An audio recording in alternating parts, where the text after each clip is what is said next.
Okay, welcome everyone. Thank you so much for getting out of bed at 9 a.m. Sunday morning. Really appreciate that. My talk is about 4 ways to quit the rat race. And I would like to also get feedback from you during this talk. I'm very interested in what you think about quitting the rat race and why you're interested in it. So first of all, what does the rat race mean to you? Why have you come to this talk? What do you understand by that term, the rat race?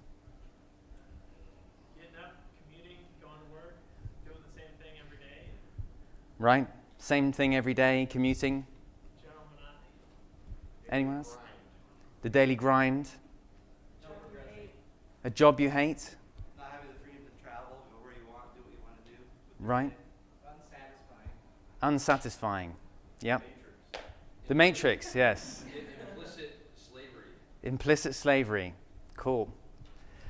Yep, that all makes perfect sense to me. And what does quitting mean to you? What would quitting the rat race really represent for you? Options? Freedom? Working remotely from Mexico. Right? Working remotely? Cool. Congruency between my personal desires in life and what I actually do. Yes. 40 hours a week or more. Yep. Yep. Getting to do what you really believe in or what you really love. You wouldn't see it as work necessarily. Right, absolutely. Yeah, I think that all makes perfect sense. And I want to share with you a quote that really sums up the rat race very well for me. This is by Ellen Goodman.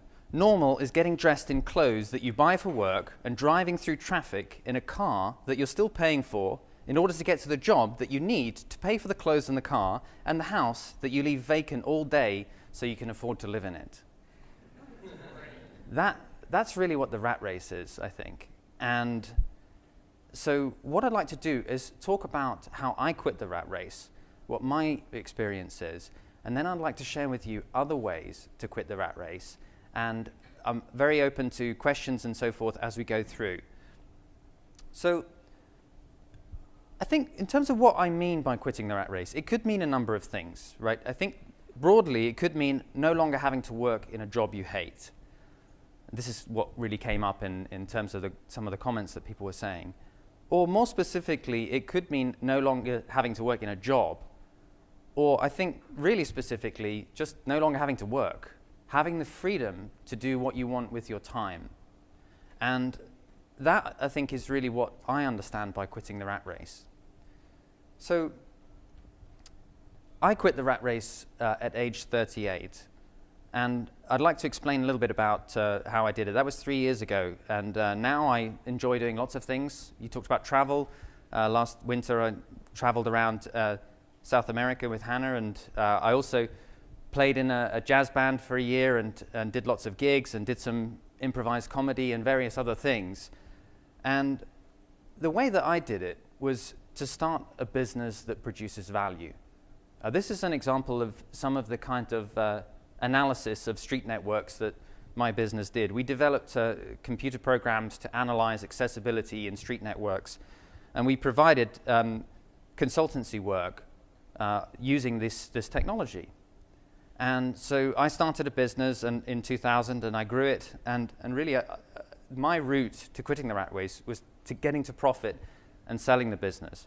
This is a picture of the team on the day that I sold the business, and I was able to sell it to a large engineering company. I had to work for that company for 3 years, and at the end of that earn-out period, that was really when I retired. So having done that, I now live from passive investments. I'm an individual private investor. I don't use brokers. I minimize my expenses. And I follow a strategy for individual investors that's called the permanent portfolio, which was developed by Harry Brown, a famous libertarian thinker and investment advisor. And I can talk a little bit more about that, but it's basically a passive investing strategy that has fixed investments in a number of different asset classes with rebalancing. And I live from those passive investments on a 4% safe withdrawal rate from my portfolio. So that's how I did it. And what I now do is prioritize freedom. I run a podcast called The Voluntary Life, And one of the things that I've done on the podcast is to interview lots of other people about how they found freedom. And in doing so, I met and talked to lots of people who quit the rat race in different ways to me. And I learned a lot about other approaches to quitting the rat race. I started a business and sold it, but other people have chosen different routes. And I've learned a lot of things from talking to people and interviewing people from my podcast. Lots of people quit the rat race, and everyone has their own story. And I'm going to share with you some of the stories that I've learned about from people that I've interviewed and also other people that I've just read about. But looking at all of these stories, I think that they all really can be summarized by 4 basic ways to quit the rat race. And you can combine these different ways, and you can choose some parts of one strategy and with parts of another.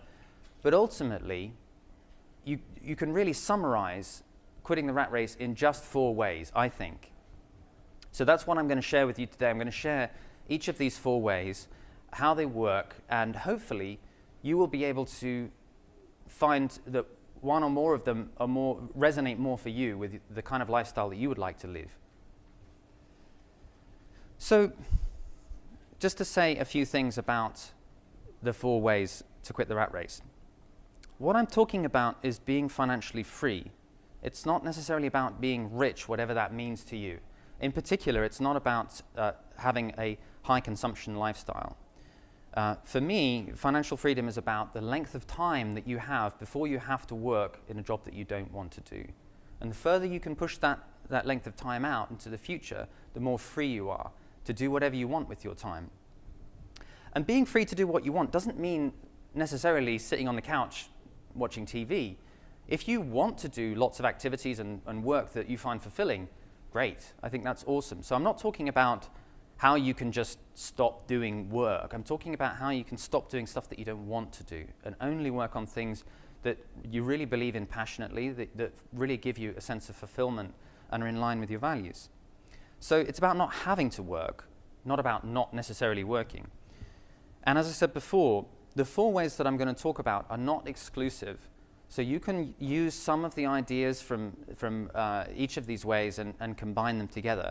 And I've tried to choose people in my examples who are good examples of one particular route, but a lot of the people that I'm going to mention do also use some strategies from more than one of the 4 ways.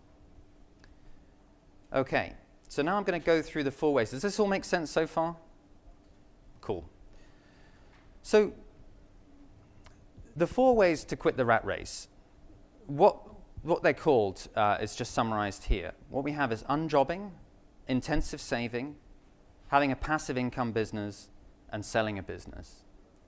And what I'll do is go through and I'll talk about what each one of these ways is and explain with some examples of people who actually have done this.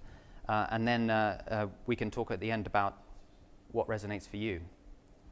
So first of all, unjobbing. I'd like to tell you about Michael Fogler's story.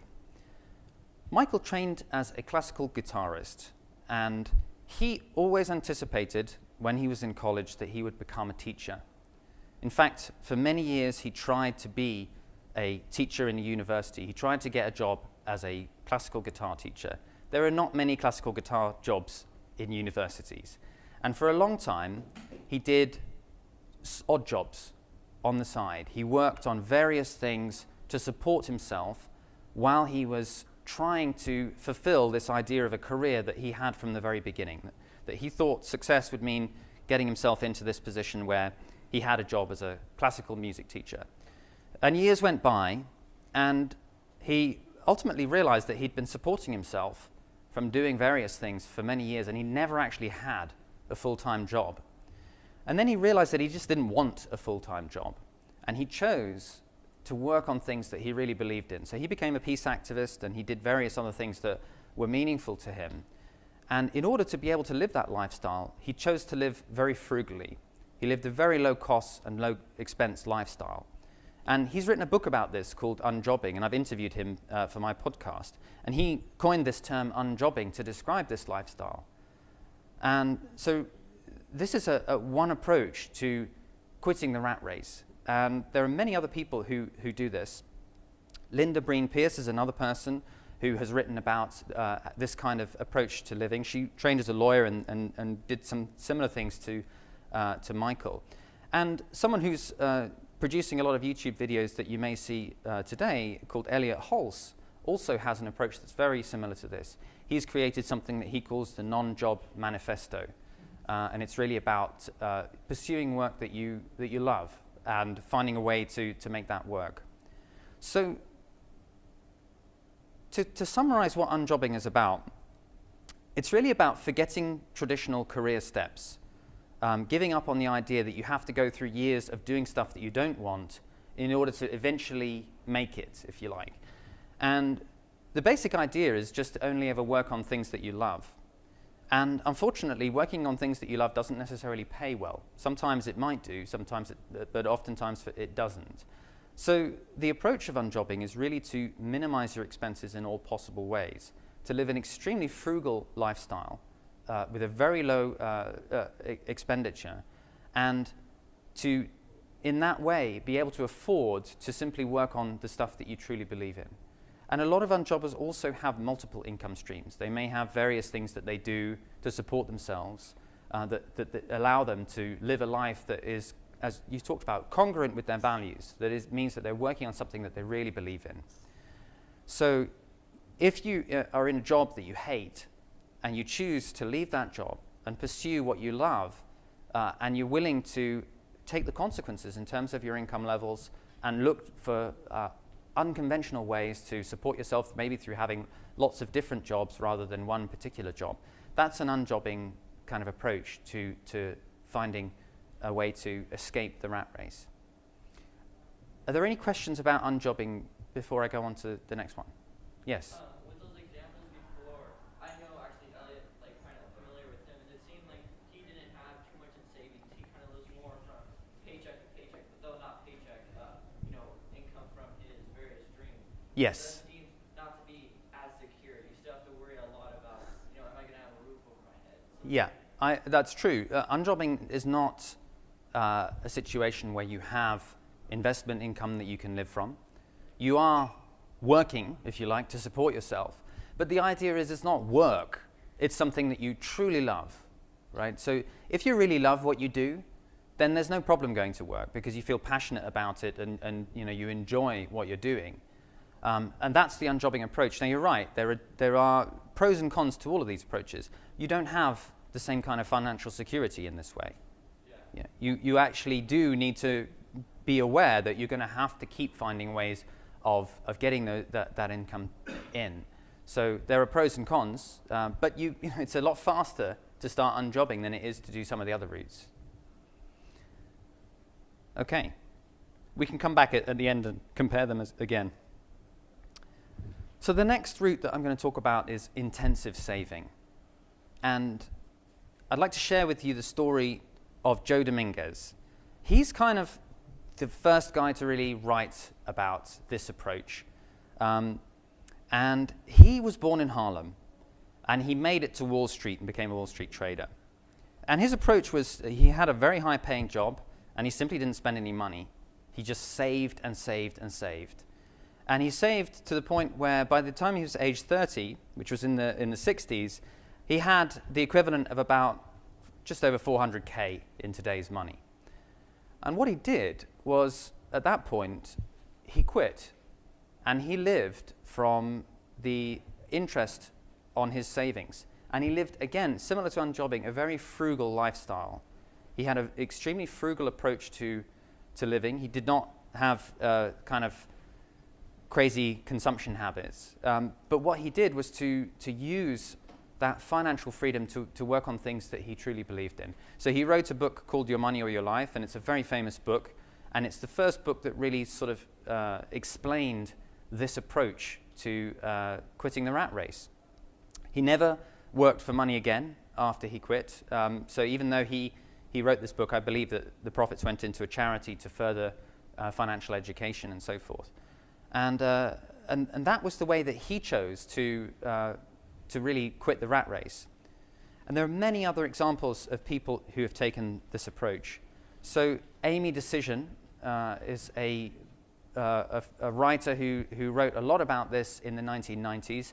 She published a journal called the Tightwad Gazette, and she has written a lot about this approach to intensive saving. And in terms of people who are writing about this now, Jacob Lundfisker is a guy who writes a blog called Early Retirement Extreme, and he also did this approach to intensive saving.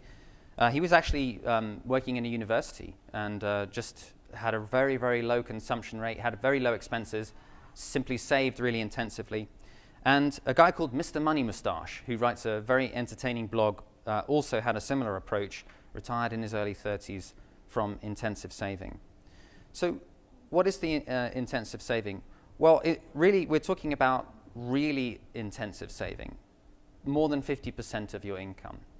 So the idea is to really focus on saving as much as you can. And given various assumptions about interest rates and so forth, if you save over 50% of your income and are able to live from the rest of the income, then you can retire in about 16 years. If you save 75% of your income, then you can retire in about 8 years. So this is a very, very sort of specific lifestyle choice to really focus on saving. And it's not just that you're focusing on saving to live from what it is that you saved, you're really also relying on the power of compound interest. And so as you may know, you start saving, you put away some money, and that money earns some interest, and then both your initial capital and the interest then earns more interest, and it compounds. And compound interest is really, really a very powerful tool for increasing your savings. And not a lot of people think about this, but for example, if you put away $3,000 every year from when you're 21 years old, and you earn 8% before inflation, not after, but before inflation, which is doable if you have a diversified portfolio, what do you think you get when you're 65, when you retire, from £3,000 a year? You're going to have put away just over 100,000 in terms of your actual savings every year. What do you think the compound interest is going to give you? 500,000? It's over $1 million. That's the power of compounding interest.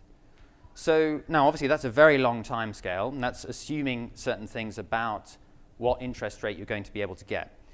But this is the basic concept, is that you really focus on intensive saving. And then once you have got to a point where you're able to retire, you live on what's called a safe drawdown rate from your savings. So if you have passive investments like a diversified portfolio or maybe some rental properties and things like that, then a safe drawdown rate is essentially an amount that you can take every year without actually running out of money in the end. It's a sustainable rate. And to cut a long story short, there's a lot of debate about this, but basically the most consensus figure is 4%. You're able to safely take 4% from your savings portfolio because you will earn more than inflation and the 4% to cover that, so you won't be eating into your capital. So that's the basic approach of intensive saving. Any questions about that? Well, when you talk about saving is also pretty risky because depending on where you put it, it can go away. Especially if you're talking about going to these financial institutions where you send your money away with the promise that someday you'll get it back. And especially in the times that we're living in, I don't want to digress into a completely different conversation, but when it comes to savings, I mean, like I work for a regular corporation, I have a 401k, but I'm assuming that by the time I turn 65, one way or another, a lot of that's probably not going to be there. It's all stock investments, things like that. I mean, I'm not particularly sure about the solvency of our financial system right now.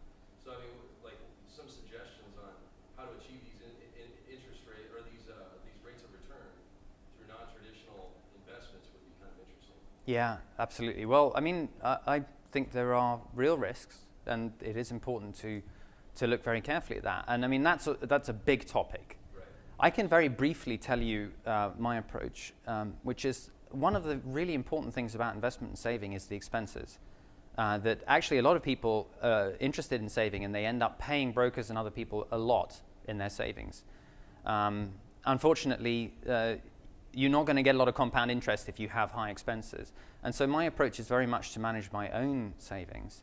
But I also agree with you that if you simply put all your money in stocks and bonds you may have real problems because there are financial conditions in which both those asset classes will do really badly. So I think it's important myself to have precious metals as well. And I also think there is, there are benefits to holding some of your assets outside your country of origin. So that's a big topic, and I agree that there are risks, but I think there are also ways that you can mitigate those risks. Yes? I would just point out very, very few people have gotten anywhere close to 8% throughout the last 12 years. Well, I have. Doing the permanent portfolio, and you can back test it as well. I agree that, stocks have been a disaster over the last decade. And I think there are lots of risks if you have a very concentrated portfolio in one asset class, then that can be a disaster. The permanent portfolio is an idea by Harry Brown where you have a quarter of your savings in stocks, a quarter in bonds, a quarter in gold, and a quarter in cash. And you just rebalance whenever any of those asset classes go above or below a certain rebalancing band in your portfolio. And what you do with that is you actually harvest the volatility within the market. So it doesn't really matter if things are moving around because you're actually making money by buying cheap and selling expensive.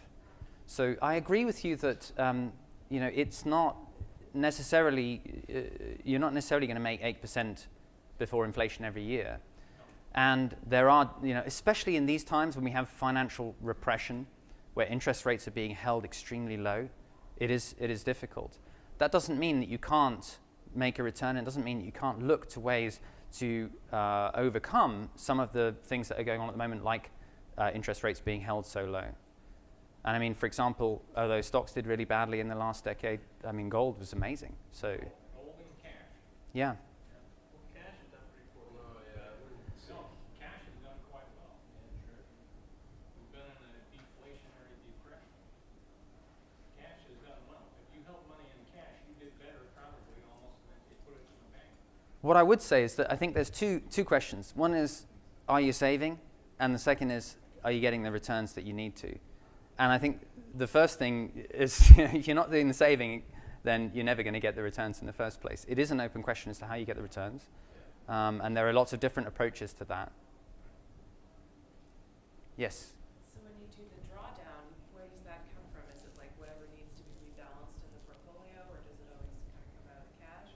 It depends on what asset classes you hold. You will obviously generate interest in some. So if you are holding bonds, then that's going to give you income. If you hold precious metals or something, then you're going to be selling some of that and taking capital gain on what you sell. So yeah, you draw down both from rebalancing and also from the interest that you make on assets that do produce a return. Okay.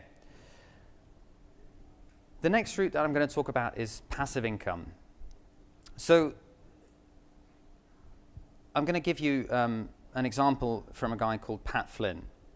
So Pat's story is that he was an architectural draftsman, and he was working on CAD and doing all these drawings in an architecture firm, I think.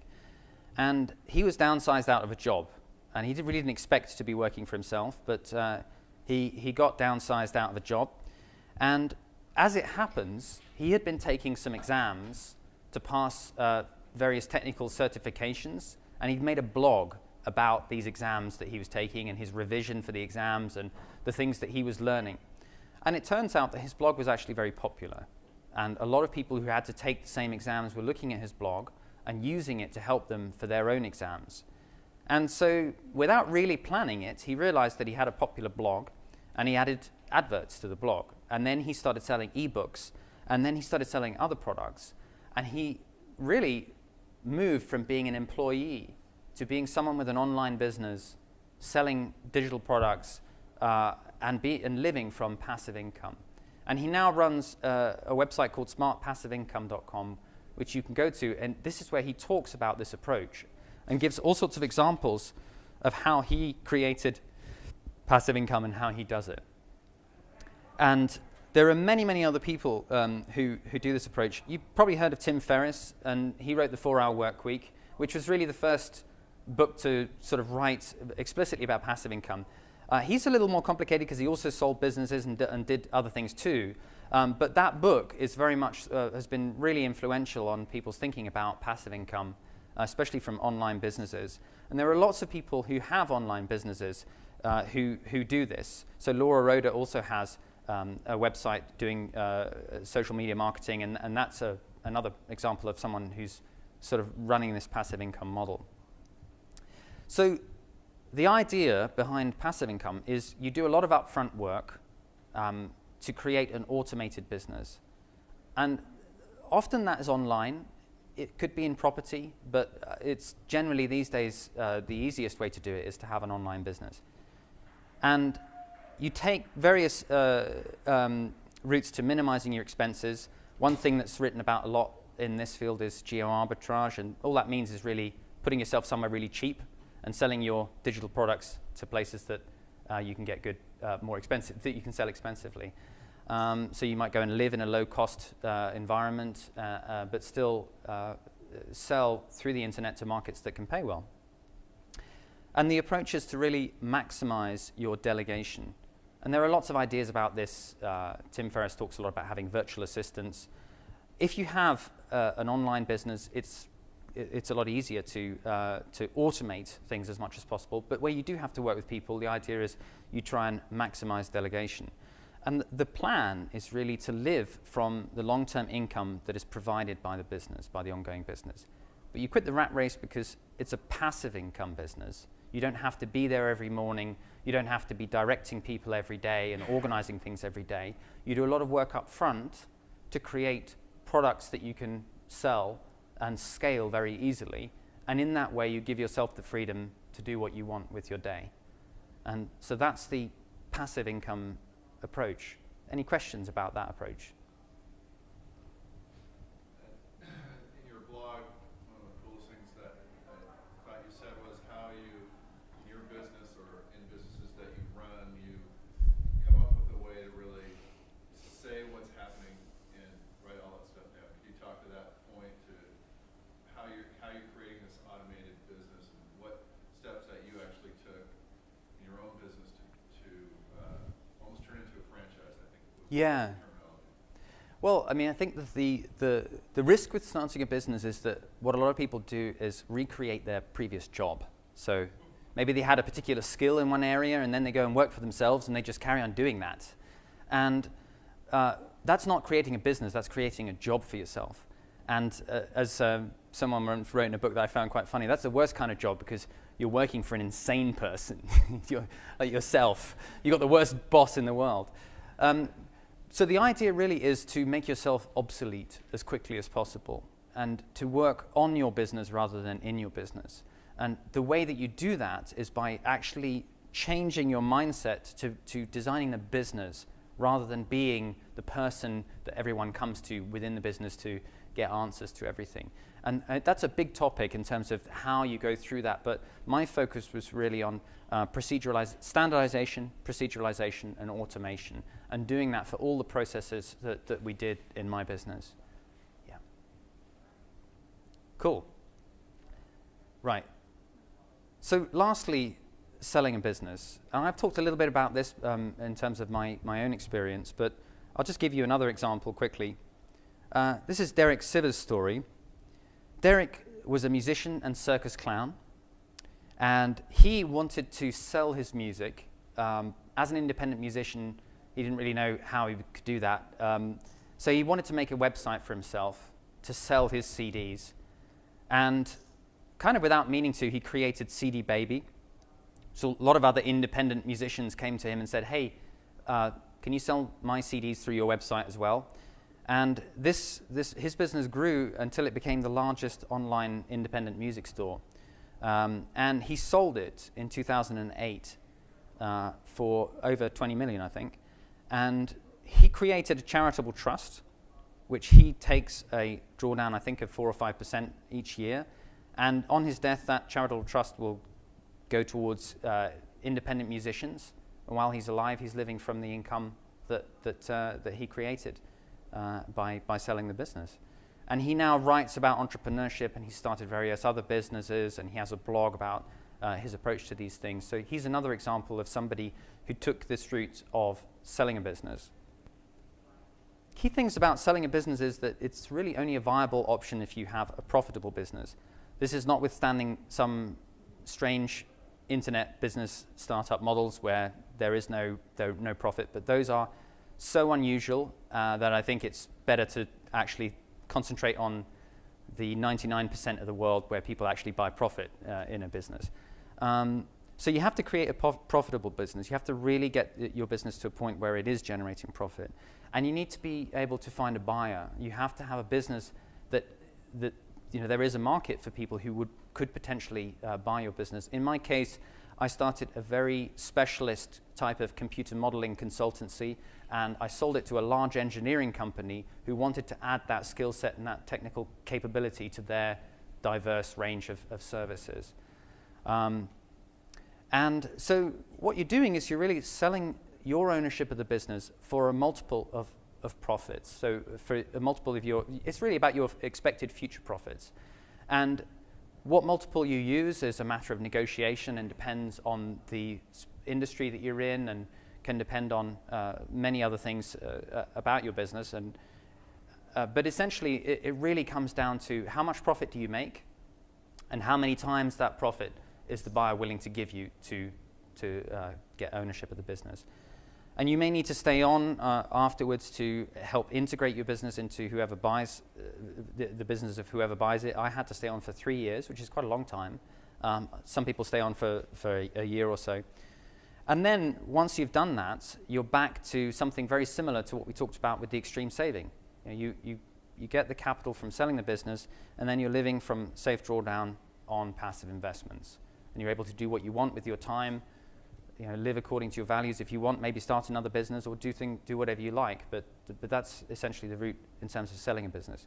Any questions about that particular route? Yes? I know folks that have created their own business and they feel like when they walk away or they sell it, the business dies. There's such an effect on the business, their charisma or whatever. Mm. Do you have any feedback on that? Yeah, I think it's extremely difficult to buy a business. I personally have no interest in buying a business because it normally goes wrong. And so, I mean, it's to do it wisely and successfully is very, very hard. I'm very pleased that I sold my business because I was the one actually selling. But I was referring to when you do create a business and you walk away to a buyer because you sell it, the business doesn't do as well as when you were running. Yeah, that's what I'm saying.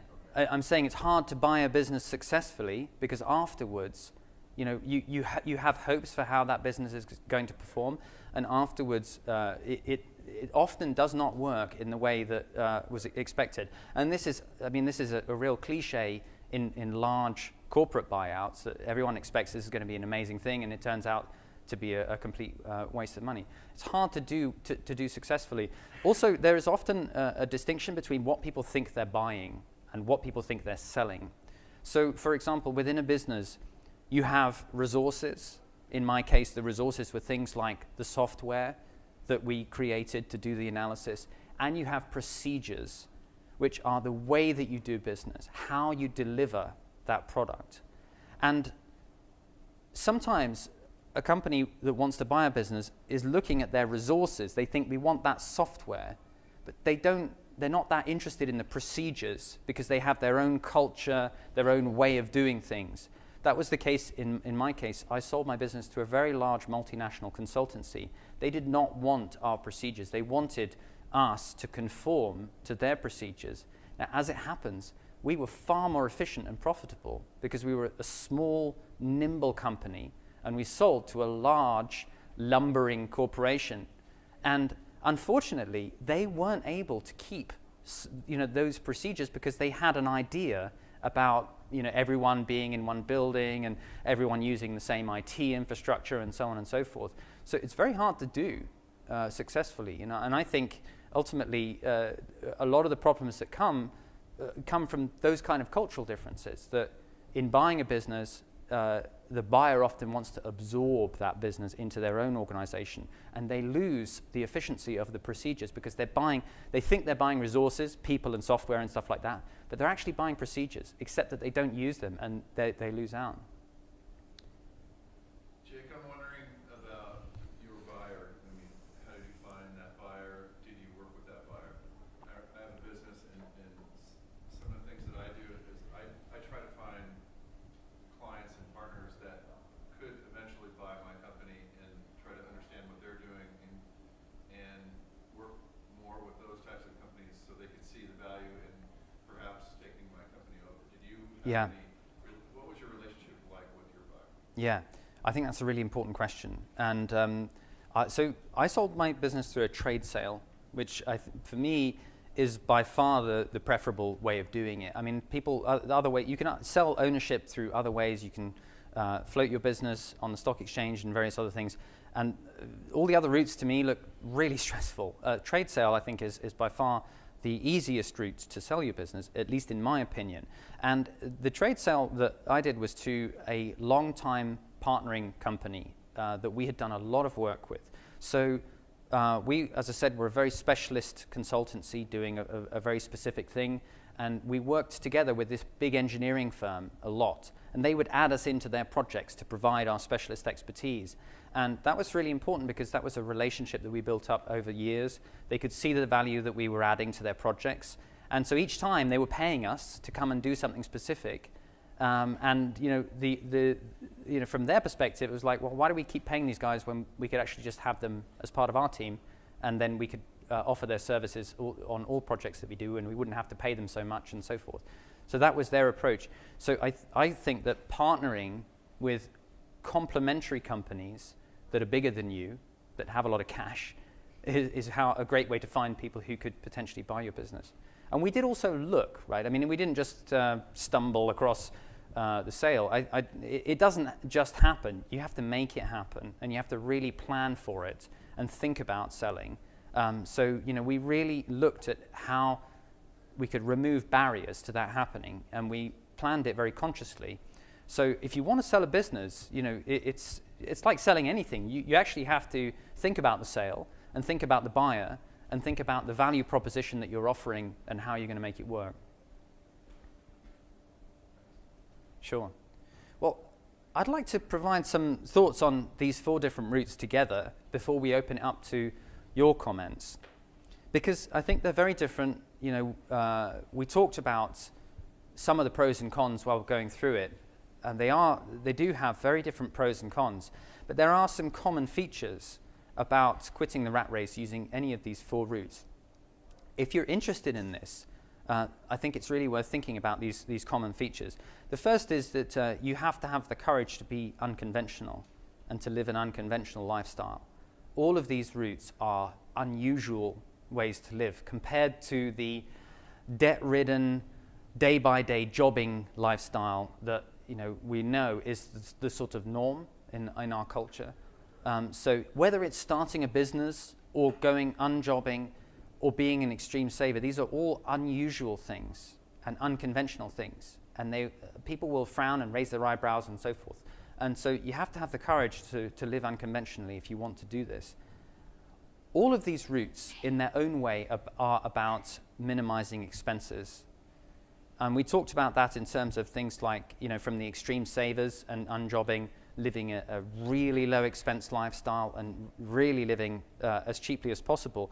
But even if you're building a business, you really have to control expenses, and you really have to manage your expenditure. So all of these approaches, really, you have to take that kind of approach, especially tax. Obviously, if you're an entrepreneur, there's lots of ways that you can minimize your tax burden. If you're an unjobber even, that approach is also about minimizing tax, often by having relatively low incomes and relatively low tax burden or tax bracket because of it. And they're all about creating more than you consume. So all of these approaches depend on you being frugal, creating more value than you actually consume. Again, this is completely against the current sort of cultural norm. And whether that's through extreme saving or through selling a business and then not spending it all on crazy stuff, It's really about creating more value than you consume, saving and being frugal. And another common feature is that you really need networks to do any of these approaches. We like to think of ourselves as rugged individualists. And this is part of our culture, to think of ourselves as individualists.